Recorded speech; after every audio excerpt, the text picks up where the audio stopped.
Bismillahirrahmanirrahim. Assalamualaikum warahmatullahi wabarakatuh. Yang saya hormati Bapak dosen pengaku mata kuliah filsafat ekonomi Islam. Pertama-tama, marilah kita panjatkan puja dan puji syukur kita atas kehadiran Allah Subhanahu wa taala. Karena berkat Dialah yang telah memberikan kita nikmat kesehatan, nikmat kesempatan, dan tak perlu pula kita kirimkan salawat dan salam atas junjungan Nabi kita, yaitu Nabiullah Muhammad sallallahu alaihi wasallam.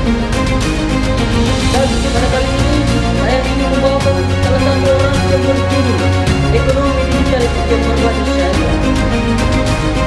Kita hidup di era revolusi industri 4.0 yang dimana ditandai dengan digitalisasi di berbagai aspek kehidupan termasuk sektor ekonomi. Munculnya ekonomi digital mengubah cara kita bertransaksi, baik berbisnis bahkan menilai sebuah aset.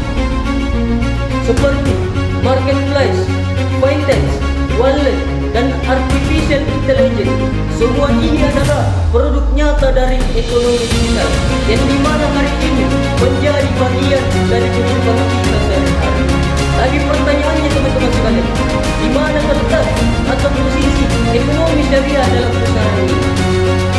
Ekonomi digital bukanlah sebuah ancaman, tetapi ladang berbuat jika kita mampu menolaknya dengan baik dan benar dan sesuai dengan prinsip-prinsip syariah, maka di situ letak ujian pemberontakan. Dalam konteks ekonomi syariah, setiap transaksi harus memenuhi prinsip-prinsip keadilan, prinsip keterbukaan, prinsip tanpa riba, dan prinsip tanpa gharar atau ketidakjelasan, dan prinsip tanpa mesir atau spekulasi yang berlebihan. Tantangan muncul ketika teknologi digital menawarkan kecepatan, kemudahan, tetapi kadang melupakan prinsip-prinsip tersebut. Contoh nyata, praktik pinjam online yang dimana banyak menyebab masyarakat dengan bunganya yang tinggi. Ini sudah jelas bertentangan dengan prinsip-prinsip syariah. Di sisi lain, muncul pula finance syariah yang berusaha menjawab tantangan tersebut dengan menerapkan akad-akad Islam seperti murabahah, musyarakah, dan ijarah. Inilah peluang yang harus ditangkap oleh para ekonomi syariah.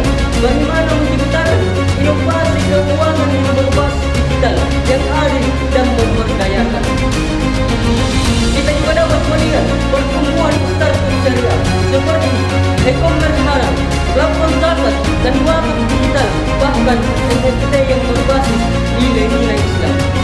Ini menunjukkan teman-teman sekalian bahwa ekonomi syariah bisa tumbuh dalam ekosistem digital asalkan memiliki regulasi yang tepat, SDM yang berkompeten, dan dukungan teknologi yang mampu.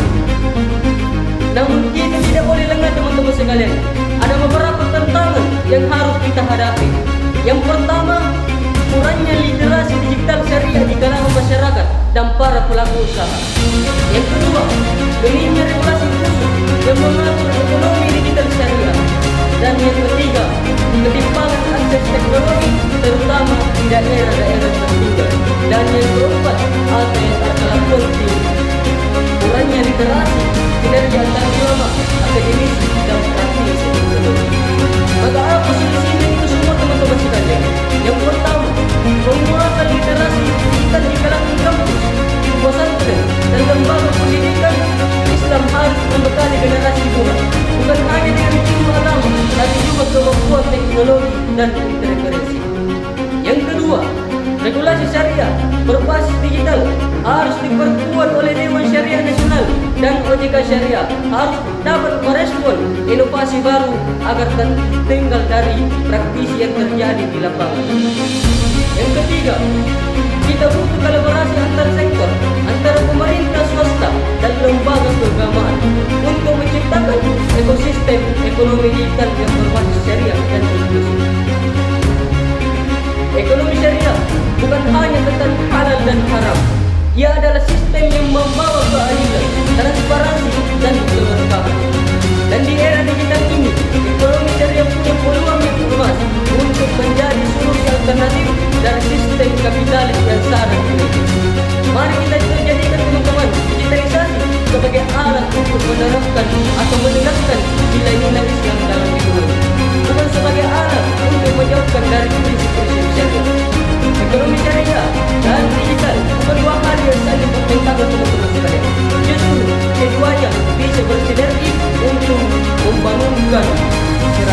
ekonomi umat yang unggul, berdaya saing dan diridhoi oleh Allah Subhanahu wa taala.